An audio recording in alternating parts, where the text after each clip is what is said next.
Bonsoir à tous. Situation exceptionnelle, communication exceptionnelle. Sous l'autorité du maire de Port-Saint-Louis-du-Rhône, le service communication associé à l'ensemble des services municipaux vous propose un point info régulier sur le Covid-19 et ses conséquences sur le fonctionnement de la ville. Dans ces éditions spéciales info faites en toute transparence, nous allons tenter de vous apporter un maximum de réponses aux questions que vous vous posez tous légitimement face à cette situation inédite. Mais avant de développer tous ces sujets, il était important pour nous de vous préciser que cette émission réalisée dans les locaux de la mairie est enregistrée avec toutes les précautions d'usage et sanitaire imposées par la situation que nous vivons tous. Cette émission est donc produite dans le respect des distances sociales et barrières au Covid-19 et avec un minimum de personnel. Alors ce soir, pour ce premier point info, c'est le maire de la ville de Port-Saint-Louis-du-Rhône qui répondra à un certain nombre de vos questions. Monsieur le maire, bonsoir. Bonsoir Sandry. Alors avant d'évoquer toutes les mesures que vous avez prises pour venir en aide à la population depuis la mise en place du confinement, quelle est la situation ici à Port-Saint-Louis-du-Rhône ? Comme je l'ai annoncé hier mercredi, donc nous avons le premier cas de virus détecté. Cette personne a été prise en charge à l'hôpital de Martigues. Elle est aujourd'hui en réanimation. Voilà, nous sommes confrontés du coup à un cas. Le virus est là, et bien là, et il faut être précautionneux et respecter toutes les consignes de sécurité. On peut donc justement rappeler ces gestes barrières, ce confinement. Il est important pour éviter la propagation de ce virus de rester chez soi lorsque l'on n'a aucune raison de sortir. Il est surtout important de respecter toutes les mesures d'hygiène de base. J'oserais dire qu'il est important de penser à des choses simples, se laver les mains à chaque fois que cela est possible, lorsqu'on a touché une poignée de porte, lorsque l'on rentre chez soi, il faut ne pas hésiter à quitter ses chaussures, se laver les mains et surtout respecter toutes les consignes qui visent à, lorsque l'on tousser dans son coude, lorsque l'on doit sortir parce que l'on est obligé de respecter les distances d'éloignement pour éviter la propagation de ce virus. Et le simple respect de ces consignes permet de lutter efficacement contre la propagation du Covid-19. Et le confinement également, un respect, une règle à respecter au quotidien ? Il est évident que nous devons rester chez soi si on n'en a pas de bonnes raisons de sortir. Et les seules raisons qui permettent de sortir sont celles qui sont édictées par le gouvernement dans l'autorisation de sortie. Donc j'invite les résidents de la commune de Port-Saint-Louis-du-Rhône à bien respecter à la lettre ces recommandations. Sans cela, on est verbalisé. Alors, j'en viens à la police municipale, un service que vous avez créé. Celle-ci est venue renforcer les gendarmes dès le début du confinement. Une mesure nécessaire qui n'a peut-être pas été comprise par la population. Une mesure pourtant indispensable car elle a comme seul objectif de protéger la population. C'est exactement ça, Sandry. Dès le départ, la police municipale, aux côtés de la gendarmerie, sont intervenus.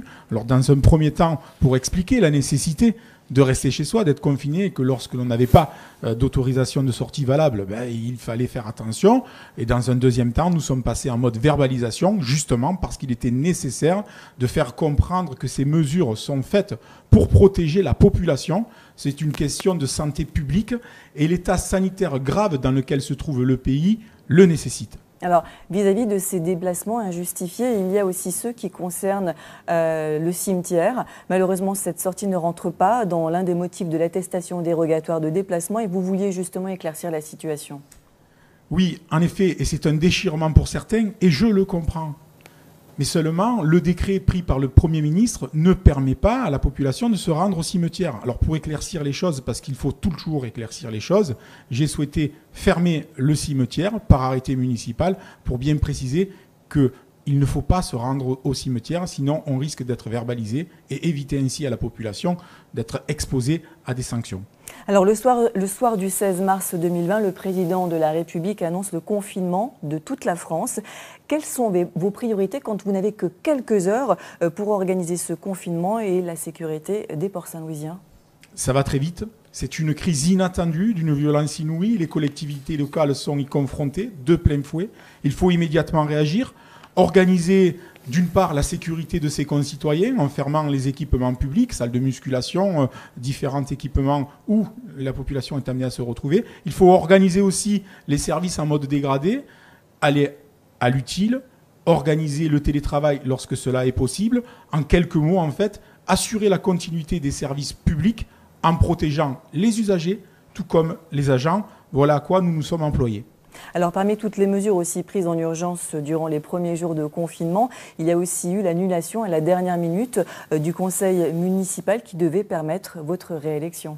Oui, avant cela, il a fallu aussi organiser un scrutin, le premier tour des élections municipales. Et je remercie toutes celles et ceux qui se sont employés à l'organiser pour protéger les populations avec toutes les mesures d'hygiène et les vigilances qui ont été mises en place et mises en œuvre pour que ce scrutin se déroule sans problème. Et en effet, le conseil municipal d'installation qui devait être tenu et pour lequel nous étions préparés aussi à préserver les uns et les autres. J'avais invité d'ailleurs les élus qui présentaient des caractères à risque, les élus qui ont plus de 70 ans, les élus qui pouvaient présenter des pathologies qui en faisaient des personnes exposées, à ne pas se rendre à ce conseil municipal et à pouvoir ainsi, au travers de procuration, pouvoir y participer, a été annulé. Et c'est tant mieux finalement, parce que je crois que l'essentiel, c'est de lutter contre la propagation de ce virus et de ne prendre aucun risque. Donc ce conseil municipal a été annulé, tant mieux. Cette semaine a été marquée dans l'actualité par le nombre de morts par dizaines dans les EHPAD. Qu'en est-il d'une autre, les Magnolia ? Les maisons de retraite, comme vous le dites, font l'objet d'inquiétudes particulières. Ici, à Port-Saint-Louis-du-Rhône, je suis en contact régulier avec la directrice de l'établissement, Madame Sarlénia. Alors, nous avons essayé de pouvoir mettre en place un moyen d'informer les familles régulièrement. On a accepté au départ qu'on puisse venir au portail lorsque le confinement a été mis en place, mais il a fallu rapidement se rendre à l'évidence et arrêter, pour éviter la propagation du virus, avoir des mesures un petit peu plus significatives. Je prends des nouvelles régulièrement, les familles peuvent aussi se renseigner, les résidents vont bien et je profite de l'occasion pour dire aussi toute l'attention qui est la mienne pour ce personnel soignant de cette maison de retraite. Je suis en contact avec eux pour savoir s'ils ont besoin de matériel afin de pouvoir mettre à disposition le minimum nécessaire à la poursuite de leur action. Je tire mon chapeau, bien entendu, à l'ensemble de l'équipe soignante de la maison de retraite des Magnolia qui fait un travail fabuleux et qui permet à nos aînés de passer ce confinement de la meilleure des manières possibles. Aujourd'hui, nous sommes vigilants. Bien entendu, le virus est là. Donc, encore plus, nous insistons sur toutes les mesures de précaution pour préserver nos résidents. Alors, concernant le sort de nos aînés, on l'aura compris, c'est l'une de vos priorités. Quelles sont les mesures également que vous avez prises immédiatement avec le CCAS, un dispositif que d'ailleurs vous avez élargi en ce début de semaine?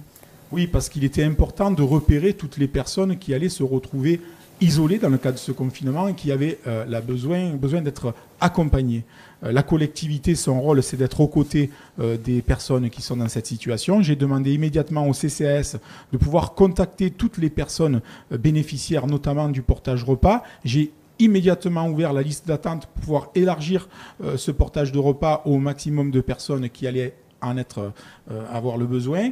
J'ai demandé au CCAS aussi de mener une étude et appeler toutes les personnes qui pouvaient présenter des sujets d'isolement, la famille n'étant pas là et la commune devant les accompagner. Donc aujourd'hui, nous sommes à un peu plus de 42 repas qui sont distribués. Donc ça veut dire que nous avons renforcé cet accompagnement sur le portage repas en renforçant aussi les moyens mis en œuvre. Nous avons pris un véhicule supplémentaire pour les amener. Dans un souci de solidarité, j'ai souhaité que ce repas soit facturé seulement 1 € au lieu des 11 € prévus. Le CCAS a été aussi mobilisé pour que l'on puisse recueillir les appels des personnes qui ne sont pas forcément des personnes âgées, mais qui présentent des pathologies à risque et qui sont isolées. Donc, elles aussi, il faut qu'elles soient accompagnées, les accompagner dans ce devoir d'assistance alimentaire. De rappeler aussi qu'il est important aux personnes qui peuvent accompagner leur aîné, qu'elles doivent le faire. C'est une obligation. Et ça, c'est important, je le rappelle, parce que des fois, nous nous retrouvons confrontés à des situations où des personnes ont de la famille sur la commune, mais la famille ne veut pas aider et prendre en charge. Je serai intransigeant avec ça et j'obligerai bien entendu celles et ceux qui ont un devoir, une obligation alimentaire de le faire. Et parce que je veux régulièrement prendre aussi des nouvelles des personnes qui en ont le plus besoin, les services municipaux organisent régulièrement chaque jour un appel aux personnes isolées, aux personnes âgées, notamment ceux qui sont inscrits sur ce qu'on appelle le plan alerte canicule. Donc ce sont des personnes qui se sont signalées et pour vérifier qu'elles n'aient besoin de rien. Et je tiens à signaler et à remercier l'investissement des agents municipaux dans cette nécessaire approche envers nos aînés. Et je tiens à maintenir ce lien avec la population. Donc chaque jour, les personnes sont appelées téléphoniquement. Alors vous parlez du portage des repas, ceux-ci sont préparés par la cuisine municipale. Est-ce que face à la menace, à l'épidémie de coronavirus, les mesures sanitaires ont été renforcées? Oui, bon, déjà dans le cadre de l'hygiène alimentaire classique, nous prenons toutes les précautions, hein, les surchaussures, les blouses, les bonnets, tout est mis en œuvre, les gants. Nous avons élargi la précaution en port de masque pour le personnel municipal qui prépare les repas et aussi une organisation du travail qui permet au personnel d'avoir une rotation pour pouvoir aussi se reposer et pour pouvoir être efficace dans l'accomplissement de leur mission, mais aussi respecter les distances d'éloignement qui préservent la propagation de ce virus. Alors, autre mesure prise également cette fois à l'égard des enfants, des personnels soignants. Vous êtes allé même au-delà de ce que demandait le gouvernement. Oui, il faut être en soutien de ceux qui sont en première ligne et le personnel soignant, auquel je rends un hommage particulier et appuyé. Toute la reconnaissance de la nation doit leur revenir, mérite notre plus grande attention. Alors, c'est vrai que la prise en charge des enfants du personnel soignant dans le cadre du temps scolaire est organisée par l'éducation nationale. C'est dans les écoles municipales que le corps enseignant les accueille. Mais j'ai souhaité aussi que la collectivité soit là en appui, notamment sur le temps périscolaire, sur les temps d'ALSH. Et pour aller un peu plus loin que ce que les obligations nous étaient recommandées, j'ai souhaité ouvrir ce dispositif au week-end, parce que c'est important aussi que le week-end, le personnel soignant, lui, il est en action, hein, il ne se repose pas, puisse avoir ce dispositif qui est ouvert, mais aussi parce que pour les personnes en bas âge, pour les enfants en bas âge, la crèche étant fermée par arrêté préfectoral, ce sont des assistants maternels qui ont pris le relais, il y a un surcoût financier, j'ai décidé que la commune prendrait en charge ce surcoût financier pour signe de solidarité. Autre chose, j'ai interpellé le préfet des Bouches-du-Rhône pour pouvoir étendre ce dispositif de garde à d'autres personnes qui en ont besoin. Je pense notamment aux forces de secours, je pense notamment aux forces de sécurité. Alors le sort des soignants en première ligne dans cette lutte, vous l'évoquiez justement contre l'épidémie, on le voit, vous concerne et vous avez notamment fait un appel dernièrement au don de masques. Oui, nous constatons que devant cette crise sans précédent, le problème logistique et la problématique d'approvisionnement est réelle. Notre corps médical a un besoin cruel de matériel. J'ai fait appel aux bonnes volontés, aux entreprises qui pouvaient nous aider, nous fournir du matériel pour pouvoir leur transmettre et ainsi les aider dans leur combat. Donc j'ai récemment mis à disposition du personnel soignant 500 masques FFP2 qui ont été distribués. Et là, nous avons continué à travailler, à récupérer du matériel et je m'apprête à organiser à nouveau la mise à disposition de 200 masques supplémentaires, mais aussi 200 combinaisons antivirales qui aidera très fortement notre personnel soignant dans cette lutte contre le virus. Alors on parle de mesures d'hygiène, de mesures sanitaires à respecter. Alors cela nous amène à évoquer la propreté de la ville. Certains de vos administrés s'étonnent de voir le nettoyage quotidien de Port-Saint-Louis-du-Rhône mené par les agents des services techniques alors que la ville n'est pas occupée par la population puisque celle-ci est confinée. Pourquoi maintenir finalement un nettoyage régulier dans ce cas ? Moi, je crois que l'étonnement des uns et des autres sont liés à beaucoup d'inquiétudes et je dois les comprendre. Mais en même temps, comme beaucoup de missions dont certains Port-Saint-Louisiens sont obligés de continuer dans le cadre de leur travail privé, il est nécessaire de maintenir un état de salubrité correct de la ville. Je dirais même plus, d'être encore plus vigilant. Alors même si la ville n'est pas, dans le cadre de ce confinement, logiquement beaucoup fréquenté, il y a quand même des endroits où, pour se rendre, lorsque l'on va chercher à manger, lorsque l'on va à la pharmacie, lorsque l'on va chez médecin, donc il y a des endroits, notamment au niveau des endroits où il y a les poubelles, la nécessité d'assurer cette propreté. Donc voilà pourquoi je l'ai assuré dès le départ. Et j'ai demandé au directeur des services techniques, à nos équipes, de pouvoir apporter une vigilance supplémentaire et de procéder au nettoyage de ces lieux parce qu'il est nécessaire de désinfecter, de rendre propres ces endroits qui sont fréquentés. Donc tous les 2 jours, tous les 48 heures, et on démarre demain, il y aura une désinfection de ces lieux de fréquentation, les parkings des commerces, les endroits devant les pharmacies, les bureaux de poste, enfin de partout où les gens se rendent et pour assurer ainsi un état sanitaire de notre ville acceptable. Alors, on précise d'ailleurs que le numéro vert fonctionne toujours, mais il ne traite que les demandes urgentes. Le numéro s'affiche sur votre écran. Alors, vous évoquiez justement, monsieur le maire, les commerces et la désaffection de leurs abords. Le service municipal du commerce a été, dans les premières heures du confinement, particulièrement sollicité par les commerçants et les artisans de la ville. Voyons comment la responsable du service est intervenue pour les accompagner et les aider. Ce que j'ai fait, la première chose, c'est de prendre rendez-vous et de prendre contact avec les chambres consulaires. Pourquoi? Parce que c'est notre première porte d'entrée pour avoir des informations. Il est certain que l'inquiétude, eh ben, on la comprend, elle est légitime, elle est présente, puisque la plupart sont quand même des petits commerçants, petits artisans, souvent qui travaillent seuls et qui n'ont pas forcément une grosse trésorerie. Donc il faut que ça roule, et quand ça ferme, eh bien, tout s'arrête, tous les compteurs se mettent à zéro, et c'est là que les problèmes arrivent. Donc eh bien, à notre niveau, à notre humble niveau, si on peut les aider, en tout cas en étant un bon aiguilleur, en étant la personne qui peut leur donner le contact de celle qui va pouvoir les aider, eh bien, je pense qu'on aura rempli notre tâche. Est-ce que je vais devoir payer mon loyer? Comment je vais faire pour payer mes traites? Alors, il faut quand même reconnaître que la plupart ont des comptables. Pour ceux, là j'ai à peu près interrogé à peu près la moitié des commerçants. Pour certains, ont vraiment, leur comptable a fait du bon travail et ils les ont déjà mis en chômage technique pour certains. Donc voilà, les choses rentrent petit à petit dans l'ordre. C'est plus compliqué pour les auto-entrepreneurs, micro-entreprises qui se sentent un petit peu plus perdus. Donc pareil, on leur donne les informations et on essaie au mieux de les accompagner.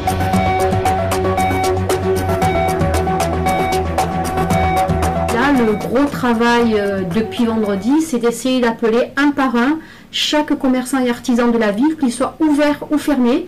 Déjà, pour prendre de leurs nouvelles, c'est pas grand chose, mais ça permet de savoir un peu comment ça se passe pour eux. De voir s'ils reçoivent nos mails, de manière à ce qu'ils ont tous l'information qui circule, notamment aussi sur les arrêts des prélèvements, des prêts d'honneur, donc les prêts à taux zéro. Donc comment faire pour ne plus être prélevé si on a un prêt d'honneur. Voilà, donc moi je reste constamment joignable et j'essaie d'appeler au fur et à mesure tout le monde. Dire aux commerçants de garder espoir, garder courage. La santé, c'est primordial, on le sait tous. Les clients qui ne sont pas venus aujourd'hui, au beau jour, et quand il va faire beau, ils vont tous se précipiter chez vous. Donc en tout cas, c'est tout ce qu'on vous souhaite. Et surtout, pensez que le service commerce est toujours à votre disposition, autant que possible. Mon téléphone n'a pas changé, 06 82 15 64 38. Le mail commerce@portsaintloup.fr. N'hésitez pas, on est toujours présent pour vous. Monsieur le maire, alors vous êtes très régulièrement sollicité par les commerçants et les artisans de la ville, notamment pour assurer les lendemains de cette crise. Concrètement, qu'est-ce que vous allez pouvoir leur apporter ?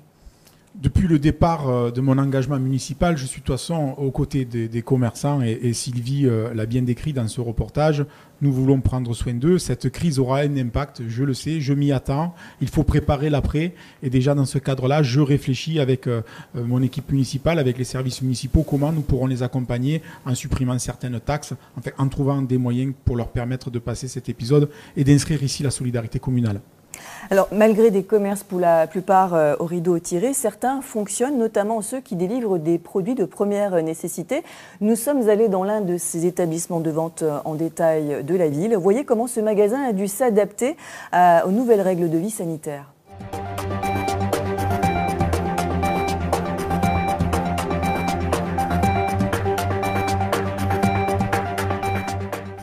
Alors pour ce qui est des caissières, on leur a donné des masques, des gants, du gel, des lunettes de protection. On a demandé à ceux qui étaient volontaires de venir travailler dans des conditions actuelles. Les gens qui sont fragiles, qui avaient une santé fragile, on les a mis au repos. On a fait des équipes pour que les gens ne se rencontrent pas. Donc on a une équipe du soir qui met en rayon pour tout ce qui est épicerie. On a une autre qui vient le matin pour tout ce qui est produits frais. Ils n'ont pas de contact ensemble, ils ne rencontrent pas les clients. Et ensuite on a le personnel et l'encadrement qui lui malheureusement est obligé d'être au contact du client. Les clients à l'entrée du magasin sont filtrés. Ils passent en fonction du nombre de personnes dans le magasin. On estime à peu près une cinquantaine de personnes dans l'ensemble du magasin pour qu'il y ait de l'espace suffisant entre tout le monde. À l'entrée du magasin, on les asperge de gel les mains à tous les clients qui passent. On garde les distances de sécurité, on a mis des marques d'1 mètre pour que tout le monde respecte les 1 mètre obligatoires. J'ai la chance à Port-Saint-Louis, je n'ai pas eu de problème comme on peut voir à la télévision, de gens qui se battent ou de gens qui respectent pas. On a plutôt eu une clientèle plutôt assez correcte dans ce domaine. moi je sais que certaines personnes se plaignent un petit peu se disent que les prix ont augmenté, et ça je me mets en faux, c'est absolument pas vrai. C'est absolument pas vrai, et ça je suis prêt à le démontrer par rapport aux tickets de caisse avant la crise et les tickets de caisse aujourd'hui. Et toute la grande distribution fait comme moi, je suis pas le seul, c'est que les prix sont bloqués. Il y a qu'un domaine dans lequel on ne maîtrise pas, c'est les fruits et légumes. Normalement, les fruits et légumes les moins chers souvent venaient du Maroc et de l'Espagne. Aujourd'hui, ils ne viennent pas du Maroc ni d'Espagne, ils viennent que de France, et tant mieux pour nos producteurs, mais effectivement, ils sont un peu plus chers. C'est pas un manque d'approvisionnement, c'est que les gens ont paniqué un petit peu au début en disant les produits de première nécessité, c'est le beurre, c'est le sucre, c'est le papier toilette, c'est l'essuie-tout, mais c'est comme ça. Et aujourd'hui, on s'aperçoit qu'on n'en vend plus. C'est plein, le rayon est plein de papier toilette, il est plein de sopalin, on les vend plus parce que les gens se sont stockés. Alors, bon, c'est comme ça, c'est la nature humaine qui est comme ça. Si les gens avaient respecté les achats quotidiens comme ils faisaient avant le virus, on n'aurait pas eu de problème de stock. On n'aurait aucun problème. Monsieur le maire, une réaction à ce que vous venez d'entendre concernant la ruée des habitants sur les rayons? Je crois que c'est très clair. On crée nous-mêmes nos propres problèmes. Il faut être discipliné. Pas d'inquiétude, nos magasins vont être alimentés. Donc il faut simplement être serein et pouvoir justement ne pas avoir des comportements inhabituels, donc inadaptés. Alors toujours au chapitre du commerce, avant même la mise en place du confinement, vous interdisiez les marchés de la ville, mesure qui a seulement été prise cette semaine par le gouvernement. Pourquoi avoir finalement anticipé cette nouvelle interdiction ? Je crois que le seul souci de la collectivité doit être d'assurer et d'assumer les décisions pour assurer la santé publique. Je n'avais pas la possibilité de contrôler, lors de la tenue de ces marchés, les distances d'éloignement, les mesures d'hygiène. Donc, tout simplement parce que je ne veux prendre aucun risque, j'ai immédiatement interdit leur tenue. Alors, les administrés vous interpellent également très souvent sur le fonctionnement de la Poste. Dans quelle mesure vous pouvez agir sur une éventuelle réouverture de celle-ci, fermée depuis d'ailleurs le début du confinement ? La collectivité est là, elle est mobilisée, elle essaye de répondre à tout, mais il y a des moyens que je ne peux pas employer, notamment sur des domaines que je ne maîtrise pas. Donc on va chercher l'information et on essaye après de la donner aux Port-Saint-Louisiens, mais là pour la Poste, je suis désolé, ça m'échappe totalement. Alors justement, les Port-Saint-Louisiens ont été nombreux à nous interpeller sur le fonctionnement de la Poste. Les informations, on les a. Voici quelques éléments de réponse à vos questions. Afin de protéger son personnel, la Poste a adapté son organisation à l'évolution de la situation sanitaire. Vous l'avez vu, le bureau à Port-Saint-Louis-du-Rhône est fermé. Seulement une quarantaine sont ouverts aujourd'hui dans le département, les plus proches étant ceux d'Arles et de Port-de-Bouc. La Poste rappelle que les déplacements en bureau ne doivent être faits que s'ils sont strictement nécessaires. Sur les 12 boîtes aux lettres mises en place dans la ville, seules 6 seront effectives, la boîte aux lettres centrale devant la Poste ainsi que celle à proximité des boulangeries. À partir de la semaine prochaine, le courrier et les colis seront livrés uniquement les mercredis, jeudis et vendredis, et il en sera de même pour le relevage des boîtes aux lettres. Étant donné que les services de la Banque Postale ne sont pas disponibles à Port-Saint-Louis-du-Rhône, la Poste rappelle que de nombreuses opérations peuvent être réalisées à distance sur les sites internet et via les applications du groupe. Enfin, en ce qui concerne les colis qui ont été livrés avant le 17 mars, il n'est pas possible pour le moment de les récupérer. En revanche, il est possible d'envoyer des colis via votre boîte aux lettres. La procédure est expliquée sur le site aide.laposte.fr. Enfin, 2 numéros à retenir pour contacter leur service, le 3631 pour la Poste et le 3639 pour la Banque Postale. Alors une ville à l'arrêt, on vient de le voir avec la Poste qui est fermée. Qu'en est-il des chantiers en cours sur la ville? Je pense notamment aux salles sportives ou encore à la piscine. Des entreprises peuvent continuer le travail, mais au ralenti, d'autres non. Donc il y aura des retards, mais la priorité n'est pas là et je concentre toute mon énergie sur la lutte contre la propagation de ce virus. Merci beaucoup en tout cas, monsieur le maire, d'avoir répondu à toutes ces questions que beaucoup de vos administrés se posent et qui vous permettra d'ailleurs d'apporter un éclairage sur cette vie de confinement à laquelle nous devons tous s'habituer et surtout respecter. Alors une dernière info avant de nous quitter, de rester bien sûr connectés sur nos réseaux de communication numérique, Facebook, Twitter, YouTube, notre application Port Saint-Louis l'appli et bien sûr notre site internet. Et prochainement, vous trouverez dans l'ensemble de vos magasins de produits proximité ouvert, un journal municipal papier, fabriqué comme vous l'imaginez avec les moyens qui sont à notre disposition, mais vous trouverez l'essentiel de l'information nécessaire et utile et qui répondra à une grande partie de vos questions. Alors nous vous demandons simplement de distribuer ce magazine à vos proches, à toutes ces personnes qui n'ont pas accès à notre communication numérique afin que l'ensemble des habitants de la ville puissent être informés des conséquences du Covid-19 sur le fonctionnement de la ville de Port-Saint-Louis-du-Rhône. On se retrouve très prochainement pour un nouveau point info consacré cette fois à vos droits durant cette période de confinement. En attendant, monsieur le maire, vous avez le mot de la fin. Oui, Sandrine, et je vais m'adresser à mes administrés. Il est important de comprendre que la crise sanitaire que traverse le pays est sans précédent. Le pays n'y était peut-être pas prêt, mais l'heure n'est pas à la polémique, l'heure est à l'action. Donc pour lutter efficacement contre cette maladie, vous voyez que la collectivité mobilisée est à votre côté. Seulement, la victoire ne peut être que collective et elle implique que tout le monde soit efficace dans l'application des mesures de confinement. On peut empêcher la propagation de ce virus. Pour sauver des vies, je vous invite, mes chers amis, à rester chez vous. Merci. Bonsoir.